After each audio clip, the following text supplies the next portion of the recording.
এরপর তানজিলা ইসলাম আপনি লিখেছেন, আমরা জানি অ্যালকোহল সমৃদ্ধ খাবার খাওয়া নিষিদ্ধ, কিন্তু ব্যবহারের জন্য উপাদান হিসাবে থাকলে সেসব প্রসাধনী ব্যবহার করা জায়েজ হবে কিনা, যেমন লোশন, ক্রিম বা স্নো।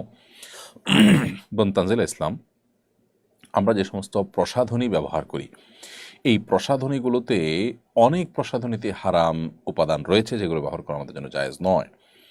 ইহুদিদের যে সমস্ত প্রতিষ্ঠানগুলো আছে, এই প্রতিষ্ঠানগুলোর ভিতরে সবচেয়ে বেশি প্রতিষ্ঠান হলো আপনার এই প্রসাধনী রিলেটেড তাদের মালিকানাধীন প্রতিষ্ঠানগুলো। আপনি যদি গুগলে সার্চ করেন দেখবেন যে প্রসাধনীর ব্যাপারে তাদের আগ্রহ অনেক বেশি এবং ইনভেস্টমেন্ট অনেক বেশি।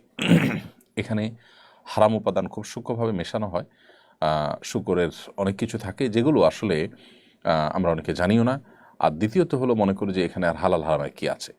আরেকটা বিষয় হলো যে এগুলোর সাথে আমাদের আসলে মনস্তত্ত্বের একটা গভীর সম্পর্ক আছে এই প্রসাধনীর।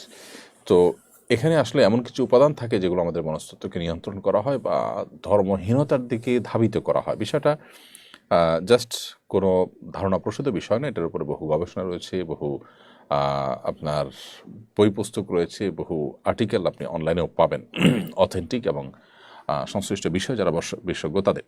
তো যাই হোক, এই কারণে আমাদের এই প্রসাধনীগুলোকে ব্যবহার করতে সতর্ক থাকতে হবে।